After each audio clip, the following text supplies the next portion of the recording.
नमस्कार मित्रांनो, आपलं स्वागत आहे आपल्या यूट्यूब चॅनलवर आर्मी कट्टा. तर आजपासून आपण आपला नवीन चॅनल चालू करतोय. सर्वप्रथम सर्वांना शिवजयंतीच्या खूप खूप शुभेच्छा.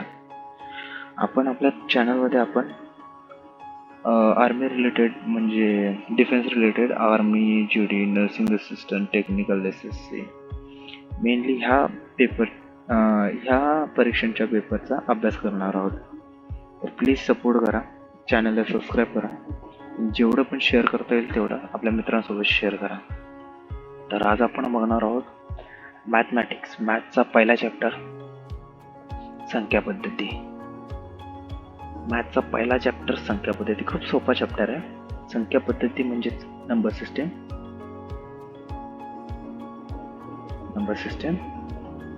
खूप सोप्या पद्धतीने सांगण्याचा प्रयत्न करणार आहे. एकदा लक्षात ठेवला तरी होऊन जाईल. संख्या पद्धति म्हणजे काय?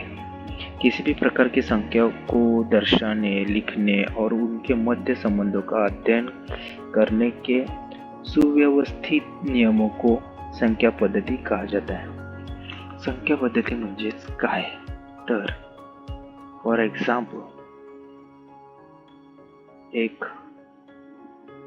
3 यामधली मोठी संख्या कोणती? तर आपल्या सर्वांनाच माहिती आहे यामधली मोठी संख्या ही 3 आहे. 1 ही बारकी आहे. कशी काय? कशी काही? कारण हा एक नियम आहे संख्या पद्धतीचा की संख्या ह्या 0, 1, 2, 3, 4, 5 या क्रमांतच असतात. ठीक आहे. तर आपण हा सर्व नियम बघणार आहोत. संख्या समूह म्हणजे काय? अंकांचा समूह. अंकांच्या समूहाला संख्या समूह म्हणतात. ओके, अंकांच्या समूहाला संख्या समूह म्हणतात. तर हा झाला संख्या समूह. 1, 2, 3, 4, 5, 6, 7, 8, 9 संख्या समूह. संख्या ह्या कधीही उलट्या मोजल्या जात नाहीत, उजवीकडून डावीकडे. उदाहरणार्थ 9, 7, 3, 5, 1 97,351. कशी काय? कारण मी ही एकक,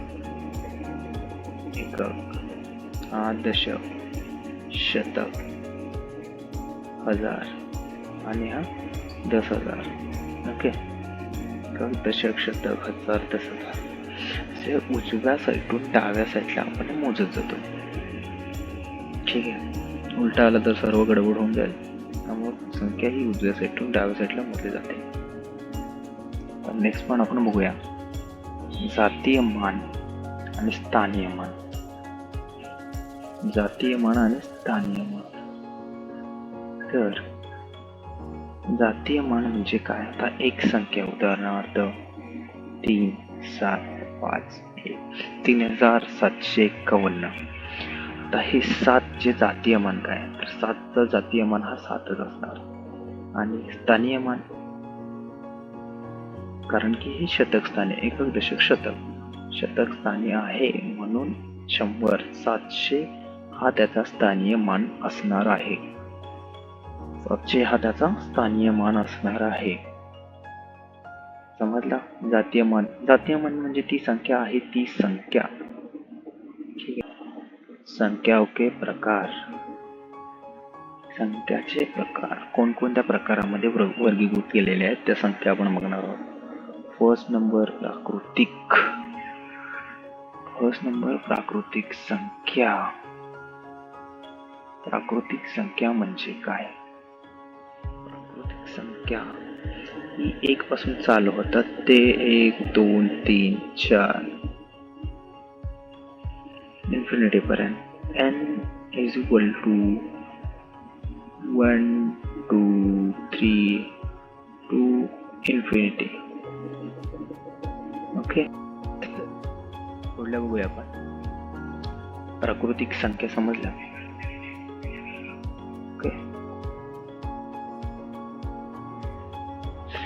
अरे हा मेन पॉइंट. 0 को प्राकृतिक संख्या नहीं माना जाता, कारण की शून्याला प्राकृतिक संख्या मानलं जात नाही.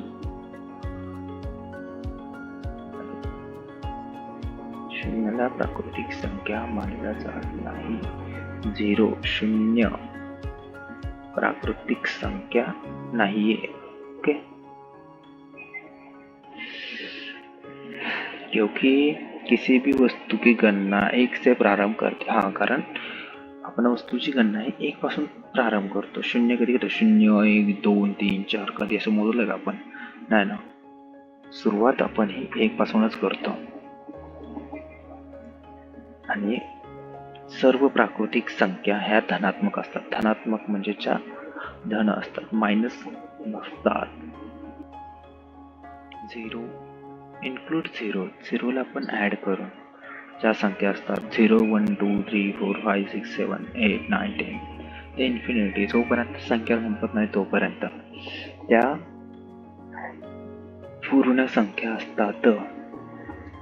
W is equal to 0 1 sorry असू दे आता 1 2 3 4. ठीक आहे, ह्या प्राकृतिक संख्या पूर्ण संख्या आहेत. प्राकृतिक संख्या म्हणजे काय? ज्या 1 पासून चालू होतात, 1 2 3 4, आणि ह्या धन असतात.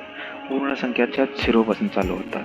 पूर्णांक, पुढचा पॉइंट पूर्णांक. पूर्णांक संख्या म्हणजे काय? पूर्णांक संख्या म्हणजे सर्व धन ऋण दोन्ही पकडून -1 2 -1 2 परत 1 2 3 4 सर्व पकडून ह्या पूर्णांक संख्या. धन पूर्णांक म्हणजे सर्व प्राकृतिक संख्या. धन असतात. ऋण पूर्णांक म्हणजे ऋण पूर्णांक म्हणजे सगळे ऋण संख्या, सगळ्या ऋण संख्या ज्या असतात ना, -1 2 3 4 5 6 ह्या ऋण असतात. ठीक आहे, -1 2 3 4 5 6. धन पूर्णांक हे 1 2 3 4 आणि ह्या 1 2 3 4 5 6. शून्य, मेन गोष्ट. शून्य ही धन पण नाहीये आणि ऋण पण नाहीये. धन पूर्णांक ही नाहीये, ऋण पूर्णांक ही नाहीये. ठीक आहे. नेक्स्ट, परिमेय संख्या. परिमेय संख्या म्हणजे काय? वे सभी संख्याएं जिन्हें p छेद q, जहाँ p तथा q है पूर्णांक है, वह q not is equal to 0. ठीक आहे, p आणि q ह्या पूर्णांक संख्या आहेत. p तथा q ह्या पूर्णांक संख्या आहेत, मग कोणतीही असू दे. ठीक आहे, परिमेय संख्या p तथा q पूर्णांक संख्या कोणती पण असो, पण q is equal to not 0. Okay, ही कंडिशन आहे. p तथा q पूर्णांक संख्या कोणती पण असू दे. ठीक आहे, आता 9 खाली फक्त 0 नको आहे. 9/3 पकडा आणि 9/1 ही पण पूर्णांक आहे, म्हणजे ही पण पूर्णांक संख्या आहे. ठीक आहे, 9 फक्त 9. पण 9/0 ही संख्याच नाही आहे, पुणे संख्या, अपरिमेय संख्या.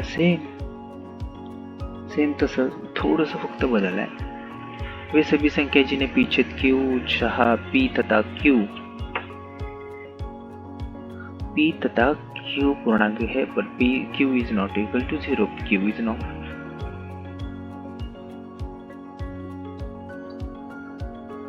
Same condition.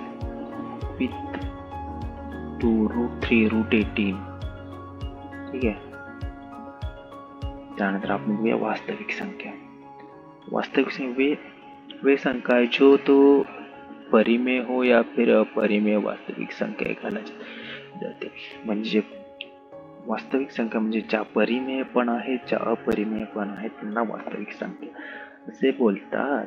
ओके, आता मला कमेंट बॉक्स मध्ये सांगा, ही संख्या वास्तविक आहे की नाही. परत एकदा सांगतो, ज्या संख्या अपरिमेय आहेत आणि अपरिमेय आहेत, दोन्ही पण आहेत, त्या वास्तविक संख्या असतात. ओके, तर ही संख्या कमेंट मध्ये सांगा, परिमेय आहे की अपरिमेय. खाली एक नोट दिला होगा, सभी पूर्णांक व पूर्ण संख्या वास्तविक संख्या होती है। सभी पूर्णांक वो पूर्ण संख्या वास्तविक संख्या होती है।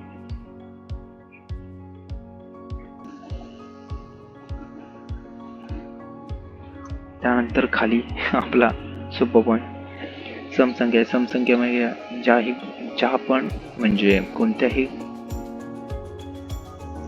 संख्येला 2 ने भाग जात असेल तर ती समसंख्या। ओके, आता एक संख्या घेऊ आपण की 9 4 3 1, ही समसंख्या आहे की नाही?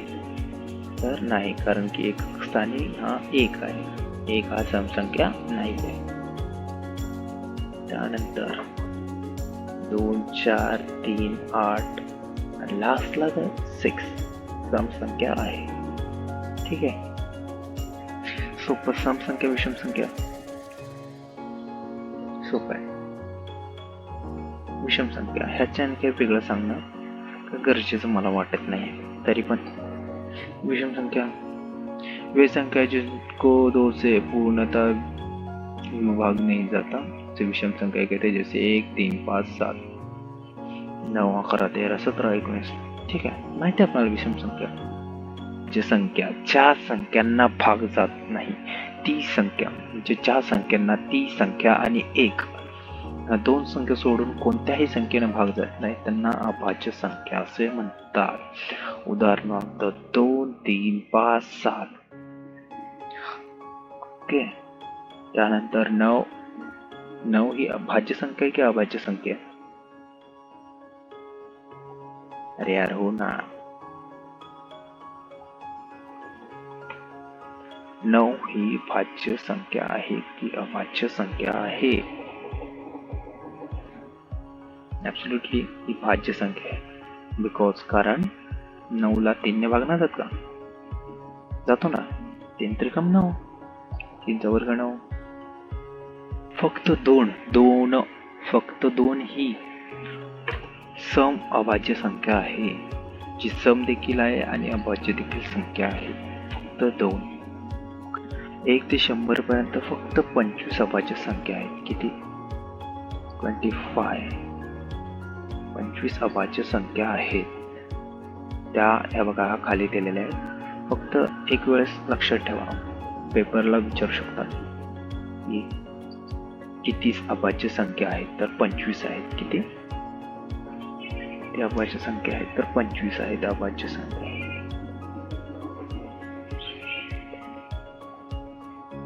तर कोणकोणत्या? 2 3 5 7 11 13 17 19 23 29 31 37 41 43 47 53 59 61 67 71 73 79 83 89 आणि 97 या अभाज्य संख्या आहेत। सभी संख्या जो एक तथा स्वयं के अतिरिक्त कम से कम एक अन्य संख्या से पूर्णतः विभाजित हो से भाज्य संख्या आहे। भाज्य संख्या म्हणजे स्वतःची, म्हणजे ती संख्या जिला 1 आणि स्वतः सोडून अजून एका जरी संख्येने भाग जात असला तर ती भाज्य संख्या आहे। ठीक आहे, 1 खाली नोट बघा, 1 ही सम ही म्हणजे 1 ही अभाज्य देखील संख्या नाही आणि भाज्य देखील संख्या नाही। विभाजिता की ज्याचे आपण आपल्या सेकंड लेक्चरला बघणार आहोत। ओके, विभाजिता की चार्ज आपण आपल्या सेकंड लेक्चरला बघणार आहोत। यामध्ये विभाजिता की चार्ज मध्ये आपण कसोट्या पाहणार आहोत। कसोट्या, सर्व महत्त्वाच्या सर्व कसोट्या आपण पाहणार आहोत। धन्यवाद मित्रांनो हा व्हिडिओ पाहण्यासाठी। कोणताही डाऊट असेल तर तो कमेंट बॉक्समध्ये विचारू शकता आणि नोट्स तुम्हाला आपल्या टेलिग्राम चॅनलवर भेटून जातील। टेलिग्राम चॅनलची लिंक खाली डिस्क्रिप्शन बॉक्समध्ये दिली आहे। जेवढे पण मित्र आपले भरतीसाठी प्रयत्न करत आहेत त्यांना हा व्हिडिओ नक्की शेअर करा, चॅनलला सबस्क्राईब करा। तर चला भेटू आपण पुढच्या व्हिडिओमध्ये. तोपर्यंत जय हिंद, जय भारत. थँक्यू.